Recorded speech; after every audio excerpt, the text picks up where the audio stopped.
Welcome to the Org Design Podcast. We're coming live from the Org Design Festival here in Twin Cities. Amy, podcast Tim. host, thank you for joining us again. We've been having a great day today, and today we have the privilege of Carlos Valdes-Dapena. I've been working on this to make sure I get it. Did I get that close? Yes, close enough. I probably butchered it a little bit with my Australian accent, but we're stoked to have you join the podcast. Thank you. Let's get right into it. We're obviously here at the Org Design Festival, and I know you're quite deeply involved here as well, but how did you end up getting involved in org design? Did you go and study as a kid? You were thinking I could be an astronaut, a doctor. Mum wanted me to be a doctor, but I did org design. Tell us the story. Life took over. My first degrees, undergraduate and first master's degree are in theater. I was an actor. Oh, wow. Always wanted to teach. That was my goal, was to be a teacher. Life happened. Things got in the way. I ended up in the stock photography business back in the days before there was an internet and you could download a photo or take a picture with your phone. None of that existed. I was in that business for 10 years, managing people, running a customer service and sales department. And interestingly, when things would go wrong, they would come to me and say, this isn't working right. Can you help us fix it? And so I said, sure, let me look at it. And I started to propose solutions for new ways to handle outgoing selections of photographs that were being sent to clients who wanted to have things to choose from. Or when we were getting things back was a particular problem. We get hundreds and hundreds of transparencies is what we were dealing in back in those days. And how do you do that in an efficient way that isn't mind-numbing for the poor souls that have to do it? It was all manual. And that was my introduction to thinking differently about how businesses operate. Now, mind you, my degree was in the arts. Mm-hmm. And I got into this because I loved theater, I loved photography, and I realized I wasn't going to have a life in the theater, so I did my other artistic endeavor, but I ended up with this kind of process and operational focus. And it started there. Then I got hired out of there. That business started to go south as the internet started to emerge and the business model wasn't working anymore. Basically, I bailed, but I got a job as a trainer, a corporate trainer. I got hired because of my theater background. I was really good standing in front of people and delivering content. And I got hired by a company called DDI out of Bridgeville, Pennsylvania. They originally wondered if I would be a contractor for them, but then they hired me full time. And so suddenly I was a trainer/consultant. I had no idea this even existed as a thing. None. I stayed with them for 3 years. I became a performance management consultant and a culture change consultant. Then I got hired by IBM to be an executive coach for their top 35 leaders out of Armonk, New York. While I was at IBM, I went and got a degree in organization development. And suddenly I was a card-carrying member of this community of people who work on organizations. I left IBM, got hired by Mars Incorporated, was there for 18 years. I did one of their greatest needs, their perceived greatest needs, was for org redesign, which they would do every year to 18 months. We reorganized something somewhere. Very big company then and much bigger now. So I was kept very busy in my early days as an internal consultant at Mars. That was part of a competencies program rollout and some other org development kinds of projects, but org design kept coming up. And I realized that's how I landed in it. I studied it in grad school once I realized it was a thing you could do. By now I'm in my mid-40s when I'm finding this out. Where I think I had the greatest impact was on the back end of the process. Like a lot of major firms, Mars would bring in Bain or McKinsey, who would come in, throw a lot of consultants at a problem, and then come back and say, here's what's wrong, and here's the solution. And it was a binder, usually about 3 inches thick, that they would hand out to all the leaders and say, now go implement that. And usually we'd botch it. It just didn't go well. I found a lot of my career has been helping the organization implement its intentions in ways that work versus implement what somebody from the outside told them they needed to do differently because best practice suggests you do that. So the kind of this interesting role of reinterpreting the suggestions from highly paid consultants into things that would work within that culture and that system at Mars Incorporated. Mars is a privately held company, very strong and entrenched culture. Most culture is. And I became a really good translator. That's so interesting. If I could paraphrase that, I had career plans. Good luck. And life happened, and now I'm an org designer. Pretty much. Now, that was such an interesting career. Can I delve a little bit into what you're doing now, both in terms of work, if you're still working? I am. I'm still working. I know I look ancient. No, But well, I didn't know. I thought maybe you're just kind of like out on a ranch somewhere or have like a boat on the that's it. Yeah. Well, Mediterranean. yes, when I'm not Yeah. when I'm not When you're on my not doing yacht. those things. I do mean to retire at some point. So I left the internal consulting world, which I really loved. I loved being a part of a company and watching my efforts pay off. A very satisfying way to work. I left that business in 2018 because I had a book coming out and I wanted to try my hand at being author, consultant, speaker guy. That's gone okay. I miss the camaraderie of being an internal consultant.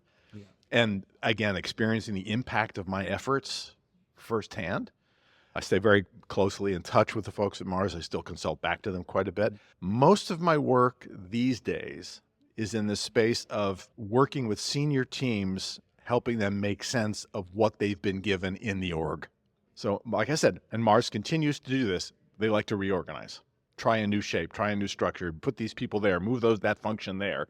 And what they've never been very good at is the thing I think I'm best at, which is generically change management. How do we turn that into this and make it work and bring people along on the journey so they feel capable, competent, and able to deliver on the intentions? So I'm working with senior teams who are saying, they put us together like this. We don't really know how to enact it. Help us understand how we can make sense of this. And that's where I'm spending most of my time. Some really interesting work trying to help, for example, the research and development function at the very top levels of the snack food business and the snacking business. A lot of smart people who want to do the right thing, a lot of overlapping roles and responsibilities, and trying to sort it all out and get people working on the right things in the right places in the right ways. That's where I'm spending most of my time. One thing about me, and a lot of my colleagues, you were talking to Paul earlier, Paul is brilliant, first of all, a hero of mine, and brilliant working at the very top of the organization. I tend to work closer to where the rubber meets the road. I'm just better at that. I'm better at the nuts and bolts bit, and that's where I tend to spend my time and energy. I have a slightly clarifying question, Carlos. You mentioned the clear accountabilities, authority, Yep. decision making. Yep. Mm-hmm. Is that the bit of design work they're trying to implement, or is that the precursor to even being able to bring together the change? Interesting question, and I hadn't thought about it in quite that way. Let me answer it and see if it's answering your question. Okay. I think what I'm doing and have traditionally have just fallen into, as often happens in my life, is mopping up somebody else's mess. So the level of thought that went into this structure, that's two things. I think it's these structures were not well considered. Some group of people got behind a closed door and said, oh, we think this will be a nice thing to try. Let's put these people together and see if it makes that thing work better there, without ever involving the people. So they missed that really crucial step in what I've always considered to be great org design, is that it's a participative process, right? You're bringing in stakeholders to talk about how they do what they do, how it would be better if they could do it differently, and how do we get there, right? Very little of that is happening. And if it is, it's missing the mark for some reason. And so I go in and I just try to help people make sense of it. And first of all, I have to say, there's no ill will in any of this, right? People are doing what they think is best. There's a lot of impatience. People want change and they want it now. They underestimate the degree of difficulty for people to unlearn old behaviors and then learn new behaviors to replace those. And the older people get, the harder that gets. I feel like it's the product of not robust design process and flawed implementation of that intent. Does that make sense? And does it answer your question? Is what I'm wondering about. It does. I think it highlights how challenging this process is and how much there's people involved. And well, that's the messy part of this. If there weren't people, right? So we were talking earlier in one of the sessions here, this model of the organization as machine is in a lot of people's minds. They think this is just a machine. I'm going to move the parts around. This gear fits here. It's complicated. What they don't appreciate is how complex it really is. It's a human system. It's messy, right? And it's human. If you treat it as something other than that, you're going to get results that are suboptimal, which is what happens. Getting involved where the work is done, that means you get out to talk Yes. to frontline people and just kind of sit and watch. When you're working with your customers, where do you like to spend your time? Actually, maybe for the audience, thinking about when you're going and spending time, you've got to walk the floor of a lot of different organizations. When org design is not done well, how do you know that it's an org design problem, not an L&D problem, or not a Right. HR problem or not a training problem. And you're like, hey, we had an issue related You to know, org design. it's very difficult to make that assessment. If what you are is a manager of people and you're experiencing issues within your function or team, you kind of have to haul out the old Galbraith star model and you have to look at all the nodes on that thing and say, okay, let me just make an assessment or involve others in making this assessment of where are we stumbling? Because you'll see symptoms in a lot of places. My guess is that almost all, let me just think about my life for a second, right? Most of the situations I encounter, there is a measure of either flawed design or flawed design implementation. But there are also usually capabilities issues. So we did this design and we didn't think about the capabilities we needed to really make. So you've got some L&D opportunities there, right? You've got leadership opportunities, right? Not all leaders are equally capable. So every one of those nodes, the strategy is how clear is that? This is why it's a complex problem and not a complicated problem, right? It's not that we need to just put a new gear in and it'll fix it. We're probably going to have to look in all of these places. We did a little exercise in the session this morning, but what's a quick fix? And to be sure, if you realize one of the big issues here is clarity of strategic intent, great, let's go back and do a session on strategy. That usually helps set the table to get some other things right. So yeah, find the, if you will, the low-hanging fruit and address it, but you can't pretend that you won't have deficits elsewhere in the system that you're going to have to look at. I'm sitting here with a change manager, someone that's good at what he does. One thing we've been talking a lot about is how generative AI and other things coming into this world mean we're going to be having to respond to that strategic direction more often. Yep. You've already said, actually, these change projects take a long time. Do you have any sense or insight yet of how we're going to be able to bring these processes together? We're going to have to totally rethink how we do the change more often. I think we have to dispense with the idea that change is an event or that it is associated with a particular initiative. What I'm trying to do, and I'm having a very difficult time, is make my clients change capable. Agile is another way to describe it, lowercase a in this case, right? But how can I get these groups of people, these leaders, to understand that the change isn't going to stop? It's just not. And you're constantly going to be having to tweak pieces of the system in order to adapt to what's happening. When I first got into this work 20, 25 years ago, longer, the notion that strategy was this 3 to 5 year thing, right? You're lucky if your strategic choices will endure for a year at this point because of the rate at which technology in particular, but things like pandemics can absolutely throw a wrench into the works, yeah? So it's about becoming adaptive and owning your own change management so you don't have to always pay a guy like me to come in and do it with you. Nothing will be stable. Make that assumption. You're lucky when stuff does stay stable, but then the stuff around it changes, so you have to make those systemic adjustments. For a leader sitting in the audience listening to this podcast or maybe reading a bit of content and they're looking at their organization feeling that, hey, we've not even finished the transformational change that we just paid the most expensive binder of information or the most expensive PowerPoint. Customers are like, that was the most expensive PowerPoint deck we've ever paid for. Yep. And they're just in the process of implementing it and something shifted externally that they weren't in control of. They're having to change again.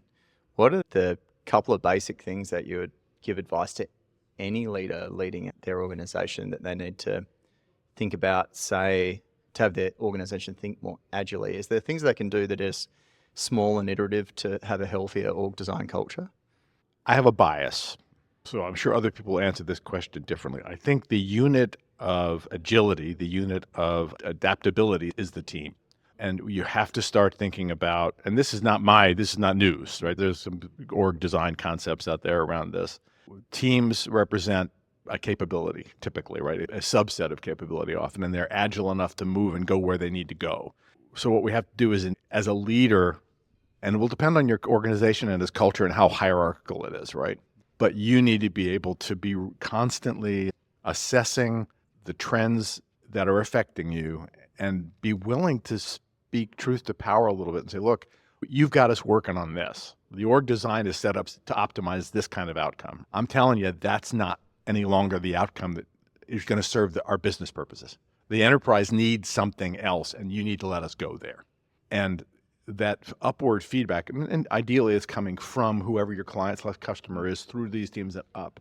You have to start being an agent for upward influencing to get the people who hold the resources and the authority to go, okay, we're giving you that freedom and do it. In my view, one of the hardest jobs on the planet is to be a people manager at that level because you are literally in the middle. You are taking the top-down pressure, processing that, sharing with the team, getting all the upward and inward pressure from your stakeholders and your team members and trying to feed that up as much as anything else in order to be that voice of truth into the organization to get the resources you need to do what actually needs to be done. You have to do a lot of self-reflection. You got to work on yourself because it's not easy. It takes an inner resource and an inner resilience. And I have profound empathy for my senior leader clients today who are feeling all of those pressures and don't know where to turn. The best I can say in these conversations with them is let's you and I talk and figure out what do you need in order to fulfill that really demanding role. We actually talk internally about the difference between a strategic leader and an operational leader. Yeah. I'd say so that operational leader, just to account, if people are listening in and they are that person where they're managing maybe managers or teams, but they're not the person deploying or shifting resource around. So they're kind of in this awkward position where they see what's about to hit, particularly when things are moving so quickly. The best managers that you see being able to feed that back up into the organization, speak truth to the organization, what is it you think about them that they do well to get their voice heard and get resource deployed their direction? What are the tactics if I'm middle manager thinking, man, I'm just not getting the traction I need here with the leadership team? Who's doing this well? What do you see? So I worked recently with a senior IT person who came into a role he didn't expect. He got hired by the business into one role, then his boss quit, and then his new boss quit, and he ended up in the big chair. And very smart guy. And he did the thing you do as a good leader. You listen. You spend your first 30, 60, 90 days asking questions, listening, trying to understand what the hell is going on. And he realized very quickly that, I put this in air quotes, transformation project that was underway was simply not going to work. And no one had had the courage up to that point to speak that truth. And they had people deployed against this project, and they had hundreds of thousands of dollars deployed against it. It was a big IT infrastructure thing. I think he found himself going to the CFO of the organization and giving up any attachment to keeping his job, which is rare, right? But in the way he tells the story, he had to go to this senior person and say, you can fire me if you want, but if you keep doing this, you're going to waste an incredible amount of time and money. And if you want to get it right, we should stop this now. And it took a couple of goes, but I'll go back to something I said a minute ago. He realized, if we have to do this, I don't want this job anyway. So I'm just going to speak truth to the power here and try to do the right thing. And then at least I'll feel like I've done the right thing. I can live with myself, and I can feel good going to my team saying, we are now going to deploy our resources where they need to go. That's a really rare, I don't know that it's a trait, but his attitude towards that is unusual. And I don't want to suggest to my colleagues and clients out there that they be self-sacrificing, right? Don't throw yourself down in front of the train. You got to be smart about it. But also, there's going to come a time when you just have to ask yourself, is it worth not telling the truth? What happens if I don't, and what do I have to live with? And I don't envy the people in that position. Two different traits there, but slightly overlapping. One actually being the ability to understand sunk cost. Yeah. Calling out sunk cost and being okay with letting that go. Then also having that hard conversation. Yeah, not just once, but 2 or 3 times. Yeah. So he wasn't successful on the first go. No, and he was persistent. So that trait is in there as well. This guy is just a regular person. When we would talk offline, he could bitch and moan with the best of them, right? And he wasn't, at no point, interestingly, he had a humility about him. He was not tooting his own horn around this. And I thought, wow, that's really special. This guy has a lot of authority and controls a lot of budget, right? He could have a little fiefdom, but he was just trying to do the right thing. By his lights, what he saw as the right thing. I think at the end of the day, that's all you can do. What's the right thing to do here? And people will come down on different sides of that. We've talked about some of the things that have gone wrong, a couple of tips for people that have to communicate in those hard situations and speak hard truth. Coming back to like having a resiliency or a culture that can deal with continuous change, Right. what advice would you have for leaders in organizations that are listening to this and thinking the same thing? They're like, actually, that resonates with me. How do they prepare for this level of change? Their teams, you talked about being able to absorb things as they go, make changes regularly. Right. Is there anything that you're kind of just telling when you're sitting with a leader and they're first kind of like, hey, you don't need me for this? What is the advice you're giving most when you're sitting with a new leader and chatting them through the problems they're articulating to you in the organization? Is it different every time, or are there kind of themes you're seeing emerge in the way organizations are just constantly having to handle change? Much of org design is about systems of control, right? The boxes, the lines, the who's going to control what, who's going to get to say yes to what and no to what. My view, that doesn't work anymore. My coaching to leaders is, one, you have to learn the subtle art of letting go because you're not in control. You're not. You couldn't control the pandemic. You can't control AI. You can work with these things. You can learn how to partner with the forces around you or engage with them and be in a state of inquiry around how do I engage productively with it, no matter what it is. But this notion of control that's kind of embedded in classic org design and even the normal hierarchical structure, it comes from the days of the Roman legions. It's about control. And then using my control to allocate resources, you're not in control. What you have to be is responsive, not controlling. And traditional management is authority, right? Like higher up I go, the more authority and resource I get to control. Now what you have to do is figure out what's the direction and what's the way we can be most responsive to the way those directions are shifting. So the art of letting go. This is how it was yesterday. It's not how it is today. I can't spend any time bemoaning the fact that it's not like it was yesterday. Zero time. Not that way anymore. Next. And that notion of next. Okay, what's next? What's going to happen now? We got it right for today. We got it right for this week. What's next? The worry I have when I talk about these things with people is we as creatures want stability. We like what's there today, what's there tomorrow. You know, the town I raised my kids in, the hardware store, the family-owned hardware store that was there when they were kids, and I used to go to as I was fixing up the bathroom or repairing a pipe in the basement. They're shutting down. I hate that. I hate that change. And what's next? We got to move on. It's a really hard thing to do. We attach. The Buddha had that figured out, right? The cause of suffering is our attachment. And we have to learn how to unattach and be okay with the temporal nature of stuff. Needing to let go is going to have to, it will increase. And so we have to prepare ourselves so that we can then learn the new stuff we need to learn to adapt. It's a human thing. Yeah, very human thing. Carlos, it's been really, really good having you on the show. It's really been it's out there. Well, It's been amazing. Yeah. Thank you, Carlos. Organizations are full of humans, and I know you've seen and others have talked about in the podcast how bad and how damaging it can be for humans when organizations aren't designed intentionally or designed well. Right. And so to bring it back to the kind of human challenges of a leader needing to let go and tackle the what next of every new day, particularly in the last couple of years, and I'm sure it appears to all of us that that pace is increasing in the future. Right. Yeah. I think it's a really great way to tail out the podcast. It's a pleasure having you along.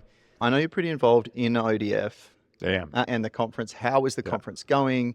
We have a lot of leaders listen in, but we also have a bunch of experts that may not even realize they're an org designer, A, and B, are an org designer but may not have heard of ODF. Tell us a little bit about ODF and how people would find you guys and get in touch. So Organization Design Forum is the full name of ODF. We have a website. We have lots of tools at the website. We've got a reference library. Every month we conduct conversations, virtual conversations. One's called Coffee and Cocktails, which is an open forum. We have a big idea. We invite people to jump on Zoom and come think about topic A, B, or C. More structured conversations, but we're bringing an expert for what we call a community conversation. You can just pop in and listen. You can participate, do what you want, light touch, or you can do what I did. I've been a member since 2017. And by the way, there's no membership fee for this. It's a community. I attended my first conference, fell in love with this crowd, and volunteered to join a committee, which I did, the community engagement and learning team. Lots of ways to engage. The conference is going spectacularly well. This is our largest attendance ever. You've probably heard that from other people. The presenters have been awesome. The quality of the interactions of just networking around here, the buzz is just tremendous. So it's going well. I'm co-chairing the conference committee next year Yeah. with Cynthia Escamilla. Looking forward to that. It's a challenge. I wouldn't have expected 7-8 years ago when I joined that I'd ever be doing this. I am not a joiner. That's one of the things about me. And here I am in the thick of it. Yeah. But I do it because I can have conversations like this and walk away having learned something new that I can share with my clients or that I take back to my personal life. So it's going great. Having a great time. Yeah. One of the things, I'm a member of the community as well. I loved it. Came last year for my very first time and dragged everyone back. It's good to then add the opportunity to have the podcast from here with such a rich room of experts. One of the things that's really surprising for me is it's not just org design consultants like No. yourself. No. There are the bigger org design firms present and represented here. Yes, there are. There's also internal org design teams. You talked about Mars. I know there's other people here from the internal org design team there, and State Farm, and a range of other different organizations that send their It's internal fabulous. teams here. So it's really diverse and volunteer-led. Yeah. I'm going to say this the right way. It is commercial in that it's a great, well-run event, but they're not all coming with an agenda. So there's a real Best thing very about it. genuine community here. Yeah, the best thing about this, and I've been to other professional conferences where there are tables with people hawking their wares to me, wanting me to sign up for this program or buy that product. We've got some sponsors here Yeah. who have been generous in helping create the incredible conference we have, but there's none of that. I don't feel I'm being sold to or coerced into anything. It's just, this is going to sound strange. It's just good fun in a field that all of us, to some degree or another, have passion for. It's just so life-affirming to have your job feel like it's enjoyable Yeah. and it's meaningful at the same time. It's really quite unique. Well, on that, we want to thank you for coming and joining the podcast. We're actually Sure. going to give you one of our Org Design Oracle card packs if you've not already got one of those. I know we've got spread out all over the table, our facilitator cards. Okay, got it. Damien, podcast co-host, been busy working on those as well. If you're sitting out in the audience and you are an org designer, you suspect you may have the org design passion like what you've heard from Carlos today. We encourage you to check out ODF, particularly if you're in the US, because they're US based, but they do have other networks around the world. And we had a bunch of people visit from overseas as well. This is, for me, probably the best true community of org designers that I've been able to find. So we encourage you to check that out. Can I say one last thing? Absolutely. Please do. If you're managing people, if you're managing a team, if you're managing a function, if you're working in an organization and you're thoughtful about what's working and what's not, whether it's a process, a piece of software, the office layout, right? All of that, that's all org design. It's not just names in boxes on a chart. It's how does this human system operate? What are the bits of it and how might we make it better? We're all org designers touching all of those things all the time. So this is not just about people who call themselves designers. This is just people who care about organizations as human systems and trying to make them the best they can be. So I want to just open the aperture a little bit to what it means to come to ODF. It just means you care about making better organizations. Spot on. Thank you, Carlos. Thanks for joining us on the Org Design podcast. Carlos, thanks so much for coming along. Amy, thanks so much for coming and co-hosting and leading again. We'll see you all soon.